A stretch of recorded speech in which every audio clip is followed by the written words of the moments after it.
Picture your mind as a storm, swirling thoughts, fears, and doubts spinning out of control. Now imagine standing at the center of that storm, untouched, calm, clear. That's what the Buddha discovered. Not just enlightenment, but a way out of the storm of overthinking. We all know the feeling. Lying awake, replaying conversations, worrying about the future, judging ourselves for the past. Overthinking is so common, we forget that peace is possible. But more than 2,500 years ago, the Buddha saw this pattern in the human mind.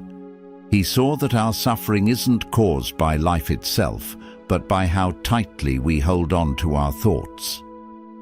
In this video, we'll explore the Buddha's wisdom on overthinking, what he truly meant by letting go, how we can find stillness in everyday chaos, and why peace doesn't come from solving every problem, but from changing how we relate to our mind.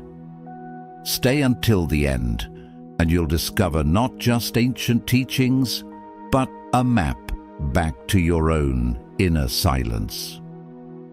1. The nature of the mind. The Buddha once described the mind as restless, agitated, and hard to control. He compared it to a monkey, always jumping from branch to branch, never staying still. This description fits perfectly with the modern concept of overthinking. When our thoughts constantly shift, we cannot concentrate. We worry about what hasn't happened, relive what has, and imagine infinite scenarios that may never come to pass. The Buddha called this kind of mind a source of dukkha, suffering. He taught that our suffering doesn't come from the world itself, but from our reaction to it. And this reaction is shaped by the thoughts we entertain. The untrained mind becomes a factory of delusions, fears, desires, and expectations. Overthinking arises when we attach too strongly to thoughts. We believe every idea, fear, or possibility that crosses our mind. We think, if I don't keep thinking about this, something bad might happen, or I need to find the perfect answer before I act. But the Buddha taught that clinging to thoughts is like trying to hold water in your hands. The tighter you grip, the more it slips away. In meditation, the Buddha observed that the mind could be trained. He saw that behind all the chaos, there is a natural awareness, still, peaceful, and undisturbed. This realization was central to his enlightenment. To overcome overthinking, we must first understand that we're not our thoughts. They are like clouds passing through the sky. Some are light and gentle, others dark and stormy. But the sky, our awareness, remains untouched. 2. The Four Noble Truths and Overthinking. To truly understand what the Buddha might say about overthinking, we need to return to the very foundation of his teachings, the Four Noble Truths. These truths are not abstract philosophy. They are tools, practical insights designed to help us end suffering and cultivate inner peace. Let's explore how each truth directly relates to the problem of overthinking. 1. The truth of suffering, dukkha. Overthinking is, at its core, a form of dukkha, a Sanskrit word often translated as suffering, but which also means unease, stress, or dissatisfaction. When we overthink, we suffer twice. First, from the situation itself, and then from our thoughts about it. The mind loops through endless what-ifs and should-haves. It creates scenarios that haven't happened and may never happen, yet the body responds with real anxiety and tension. The Buddha taught that this mental agitation is a universal part of human life. Even in stillness, the untrained mind churns with restlessness. Overthinking might wear the mask of intelligence or responsibility, but underneath it is usually fear, control, or unresolved pain. 2. The origin of suffering. The second noble truth identifies the cause of our suffering: craving, clinging, and attachment. When we overthink, what exactly are we attached to? We may be attached to certainty, wanting to predict and control every outcome. We may be attached to identity, replaying past mistakes to reinforce a story about who we are. We may be attached to perfection, mentally editing conversations, decisions, and actions until they feel just right. The Buddha observed that this grasping, this inner tightness, is what turns natural thought into mental imprisonment. It's not the thinking itself that's the problem, but the way we cling to our thoughts and demand they bring us peace. In overthinking, we are often chasing clarity but getting confusion. The harder we try to mentally solve the situation, the more tangled the mind becomes. And this endless mental motion is a direct symptom of craving. 3. The cessation of suffering. But the Buddha didn't stop at identifying the problem. He offered hope, the third noble truth, that the end of suffering is possible. This includes the end of compulsive overthinking. How? By letting go. Not through force or suppression, but through understanding.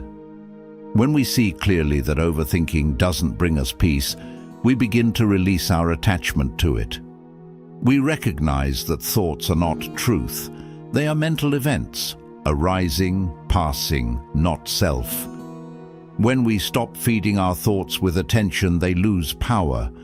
The mind doesn't need to be fixed. It needs to be freed. And in that freedom, silence becomes more natural than noise. The path to cessation, the Eightfold Path. The Buddha outlined a practical method for calming the mind and ending suffering, the Noble Eightfold Path. This isn't a checklist, but a way of life, a training of the heart and mind. Right view. Understand that thoughts are just thoughts. They are not facts. Much of overthinking is based on illusion, fears about the future, guilt about the past, assumptions about others. When we see their impermanence, we stop believing every thought we think. Right intention. Instead of fueling fear or control, we set intentions of renunciation, kindness, and peace. We learn to choose which thoughts to follow and which to let pass like clouds in the sky. Right speech, action, and livelihood. These are ethical practices that create harmony in our outer life, reducing the inner friction that fuels overthinking. When we live in integrity, the mind is naturally quieter. Right effort. We gently steer the mind away from destructive patterns and toward beneficial ones, not through force, but through practice. Right mindfulness.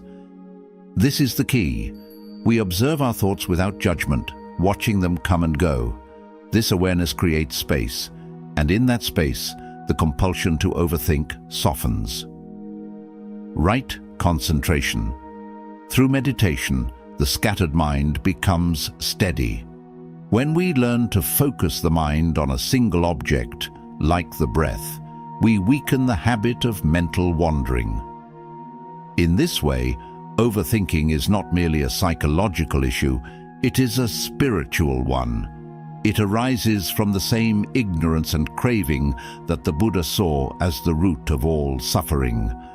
And just like any other form of suffering, it can be transformed, not by resisting it, but by meeting it with wisdom, presence, and compassion. When we walk the path the Buddha laid out, the mind doesn't just get quieter, it becomes free. 3. Mindfulness and present moment awareness. One of the Buddha's greatest teachings is sati, mindfulness. It is the practice of being fully present in the here and now. Overthinking thrives in the past and future. It replays old events, imagines worst-case scenarios, and builds castles in the air. But mindfulness brings us back to the only place life truly happens, this moment. When we are mindful, we become aware of our thoughts without getting caught in them. We see them arise, stay for a while, and pass away. Just as a fire burns only when fed, overthinking continues only when we fuel it with attention and belief. The Buddha said, "Do not dwell in the past. Do not dream of the future. Concentrate the mind on the present moment." This teaching, though simple, is revolutionary. In a world of distractions, learning to stay present is an act of liberation. In mindfulness meditation, we observe the breath. Why the breath? Because it is always now. Each inhale and exhale grounds us in the present. When overthinking arises during meditation, we don't fight it. We acknowledge it, thinking, and gently return to the breath. This process teaches the mind to loosen its grip on thoughts. Over time, the space between thoughts increases. The mind becomes less reactive and more peaceful. We no longer chase every idea or fear.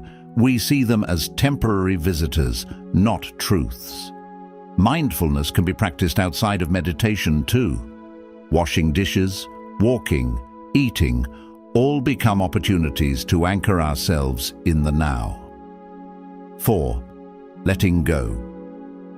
Letting go is at the heart of Buddhist practice. The Buddha didn't tell us to suppress thoughts or feelings. He taught us to release our attachment to them. Overthinking is a form of attachment. We grasp at understanding, control, and certainty. But life is uncertain. Trying to mentally solve everything is like trying to hold back the ocean with a broom. The Buddha said, "You only lose what you cling to." Letting go doesn't mean giving up. It means surrendering the illusion that we can think our way out of suffering. So, how do we let go? 1. Awareness. The first step is simple but powerful. Recognize when overthinking is happening. You can't release what you're not aware of. Pause. Notice the mental noise. Acknowledge, I'm caught in thought. This awareness creates a gap, a space where freedom becomes possible. 2. Acceptance. Next, meet your overthinking with kindness. Don't criticize yourself or try to force the thoughts away. The Buddha emphasized compassion as the foundation of the spiritual path. Overthinking is not a personal failure, it's a human habit. Welcome your experience with a soft heart. 3. Release. Here's where the letting go begins. Imagine placing each thought on a leaf and watching it float down a gentle stream. Or label the thought softly. Worry, planning, fear, memory. This labeling helps you separate from identification. You are not the thought. You are the awareness, watching it arise and pass. 4. Return. Each time you release a thought, gently return to the present. Feel the breath. Notice the body. Hear the sounds around you. The present moment is always here, patiently waiting to receive you. Letting go is not a one-time act. It's a practice, repeated moment by moment. Some thoughts will return, and that's okay. What matters is your willingness to return again and again with patience and grace. Over time, this practice rewires the mind. You begin to trust the silence more than the noise. You stop needing every answer, every certainty. You realize peace was never at the end of a thought. It was here all along, just beneath the grasping. Letting go does not make life empty. It makes life spacious. And in that space, the mind finds what it was searching for all along: freedom. 5. A practical daily practice. Here's a simple daily routine to overcome overthinking using Buddhist principles. Morning, 5 to 10 minutes. Sit in silence. Focus on the breath. Set an intention. Today, I will observe my thoughts, not become them. Throughout the day, practice mindful pauses. Before reacting, take one breath. Label thoughts silently. Thinking, judging, fearing. Evening, 10 minutes. Reflect. Did I overthink today? When? Why? What can I release? End with a short, loving-kindness meditation. May I be peaceful. May I be free from mental suffering. 6. The role of compassion in healing the mind. Overthinking is rarely neutral. It often arrives with an inner storm, a cycle of judgment, worry, and self-blame. We criticize ourselves for thinking too much, for not being calm, for not having all the answers. And in doing so, we add an extra layer of suffering to an already restless mind. But the Buddha taught a different approach, one that begins not with control, but with compassion. He often spoke of metta, loving kindness, as a direct antidote to suffering. Just as a mother holds her child with warmth and care, we are invited to turn that same gentle attention inward. When we catch ourselves overthinking, the healing response is not, "What's wrong with me?" but, "It's okay, I'm here, I'm doing my best." This small shift makes a profound difference. In metta meditation, we repeat phrases like, "May I be happy. May I be safe. May I be free from mental suffering." At first, it may feel mechanical, but with time, these words begin to soften the harsh edges of the mind. We begin to notice the voice of inner criticism and respond not with more judgment, but with understanding. Compassion does not eliminate thoughts. It transforms our relationship with them. Instead of trying to fix, control, or banish what arises in the mind, we learn to hold it all with gentleness. We say, "Even this too belongs." And as our compassion deepens, it naturally extends outward. We begin to offer the same kindness to others, especially those who trigger our worry or frustration. Overthinking often revolves around imagined conversations, past conflicts, or fear of judgment. When we meet these thoughts with compassion toward ourselves and others, their power fades. Compassion brings space. It creates room for healing, for breathing, for release. It allows us to recognize that we are not broken, just human, that we are not alone in our mental battles. When the mind races, compassion is not weakness. It is the most courageous choice. Overthinking loses its grip not when we conquer it, but when we care for it. And in that caring, the mind begins to heal. 7. Detachment and the illusion of control. At the heart of overthinking lies a subtle but powerful craving, the desire for control. We overanalyze conversations, rehearse future scenarios, and replay past decisions, all in an effort to predict, prevent, or perfect what happens next. But the Buddha, with piercing clarity, saw through this illusion. He taught that the more we cling to control, the more we suffer. Why? Because life, by its very nature, is uncertain. Everything is subject to change: relationships, health, emotions, success, failure. The Buddha called this anicca, or impermanence, and yet the overthinking mind fights this truth. It believes, if I think enough, I can make things safe, certain, and solid. But this only leads to mental exhaustion.